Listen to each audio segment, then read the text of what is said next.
Magandang hapon po sa inyo mga katribya at welcome po sa aking YouTube channel. Kumusta na po kayong lahat? Ito, continuous pa rin po yung ating pagkapatubig po mga katribya para po dito sa ating kalamansi. Ayan, at magkasabay-sabay yung pong labas po ng ating mga bulaklak para po sa ating third batch ng ating pagpapabunga mga katribya. Ngayon, ang ating pag-uusapan mga katribya po ngayon ay bakit nga po ba na tumodo ang taas ng presyo ng kalamansi ngayong Enero, nakaraang December, itong nakaraang taon, tapos itong January hanggang ngayon, bagamat na bumaba po ang presyo po ngayon, 2.5 or 2.4 or 2.3, pero hindi rin po mabaalis na po yung record na nag 4,000 po ang isang bag.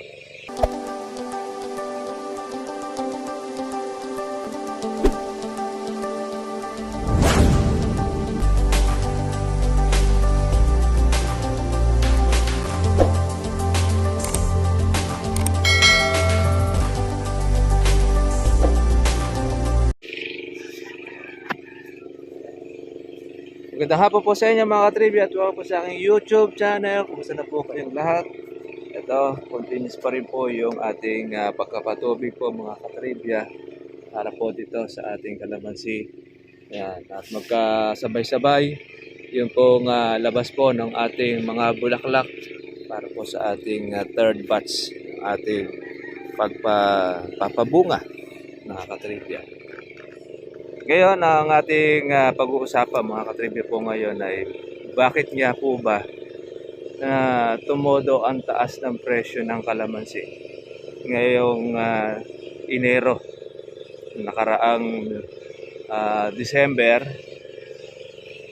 itong nakaraang taon, tapos itong January hanggang ngayon, bagamat na bumaba po ang presyo po ngayon, 2.5 or 2.4 or 2.3, pero hindi rin po mabaalis na po yung record na nag 4,000 po ang isang bag itong makabagong taon.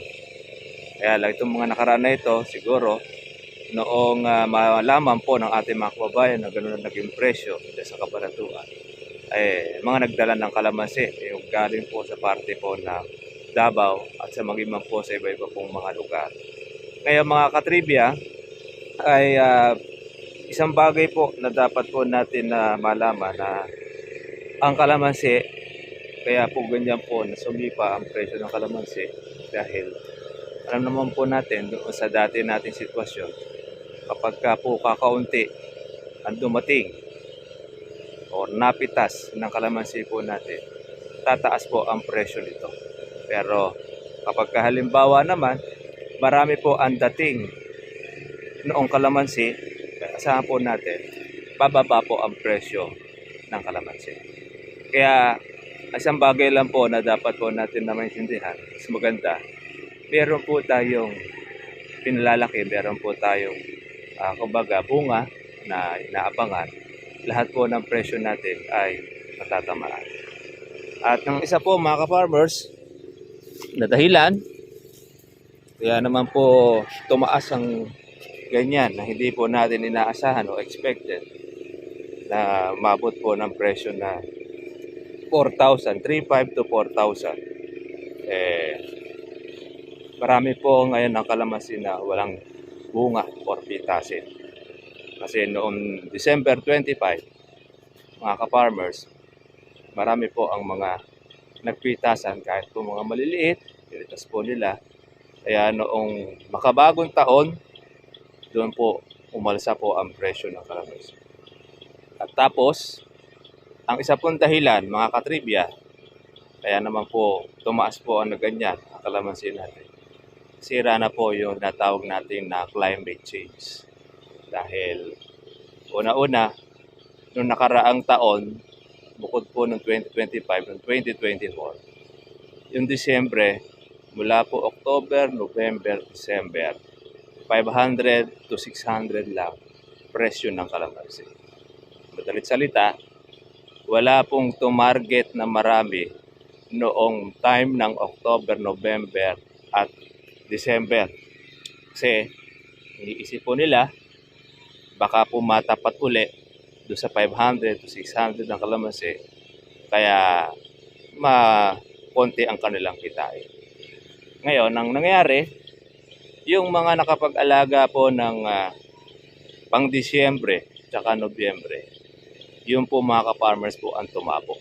Yun ang mga jumakpat na talagang halos libo ang kalamansi. Actually po nung nakaraan ay pinakamababa po ay 1,200 noong pong December. Pero noong magpapasko o yung Christmas Day nila, mga ka-farmers ay umabot po na yon sa 1,800. Tapos nag-2,000. Tsaka po noong mismong yung 24, mga katribya, nag-3,000 diyan po sa Cabanatuan. Ako nabalitaan po natin yun, di po tayo nakatikim po noon. Pero akala natin, yun na po ang pinakamataas. Noong pong mag-New Year, bago po yung mag-New Year, ay nag-3,400, nag-3,500. Yun, naging 4,000. Pero isang beses lang po nangyari yun, mga katribya. Pero after po noon, kinabukasan, nag-3,1 na po sa Cabanatuan, nag-3,2. Hanggang dun sa ngayon ay tuloy-tuloy na yung pong pagbaba. Hanggang sa ngayon ay naging 2,4, naging 2,5, naging 2,3. Pero alam nyo po, sa sitwasyon po na yon, mahal pa rin po ang kalamansi. Kahit sabihin po natin mga katribya na yan ay 2,000. Dahil nagmula po yan doon sa 1,200. Nung tayo po mga ka-farmers po ay nakapagpapitas. At hindi naman po siya ganun karamihan. Swerte natin, tuwa na tayo doon, meron tayo 1,200. Hindi natin na expected na sisipa pa pala ng presyo ng aabotin po ng 2,000. Kaya mapapayo po natin sa ating mga katribya, continuous nyo lang po ang inyong pong pag-aalaga. Patuloy lang para noon lahat po ng inyong pong presyo ay makatikim din po kayo. Hindi lang po tayo mga katribya po yung makikibalita, ano po ang presyo, ano po yung maganda. Ang mahalaga, meron po tayong nakaumang. Meron tayong mga katibya pong nakaumang, meron kang inaasahan, meron kang mapipitas, meron kang makukuha pong panggastos, meron kang pang maintenance or pang alaga. Ganoon naman po mga katribya po yung ating sitwasyon. Kaya hindi po kami tumitigil ng pag-aalaga. Kasi po sa tagulan, naglalagay po tayo ng abono dahil di po nga po natin alam kung yun po ay matataas ang presyo o mababa. Dahil na mahirap pong sumbiwang po ngayon. Na talagang pag nasabi natin na, uy, jackpot ka ganito, swerte-swerte na lang po yun mga katribya. Dahil unang-una, dahil naman po lahat po mga farmers ay nakakapagpabunga. Lalo na po ngayon, panahon po ng patubigan, tapos lagana pang ulan noong isang araw noong January 2, hindi na po natin alam mga ka-farmers kung yung mga kalamansi po ay magbubulaklakan at marami pong magsisipag-alaga, hindi po natin alam kung magkano ang magiging presyo po nun. Maaaring bumaba or pag konti po yung nag-alaga, maaaring tumaas. Depende po yun po sa demand o sa dating ng kalamansi. Tayo naman, wala po tayong sinasayang po na panahon or bulaklak. Konti man po yung bulaklak po na lumusot, naalagaan na po natin mga ka-farmers po ng ating spray. Dahil kahit yung konti po na yan, malay mo baka yan po pala mga katibya po yung may presyo, meron tayong huli. Kumbaga sa isang lambat, meron tayong sasabi po natin na umang. Yan ang importante. Meron tayong inaasahan sa ating pag-aalaga. Kaya tuloy-tuloy lang, continuous. Ayan, no? Kung marami pong ilalabas sa bulaklak, swerte. Pagka mababa ang presyo, paramihan na lang po ng ating pong mapipitas para makabawi-bawi tayo. At kung halimbawa naman ay mahal ang presyo, importante, meron kang mahahalaw na mga bunga. Kaya po yung ating patubig. Pangalawang araw na po natin ito.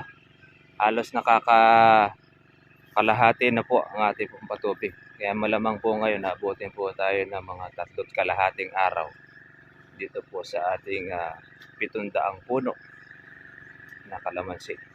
Dahil mabagal pong umusad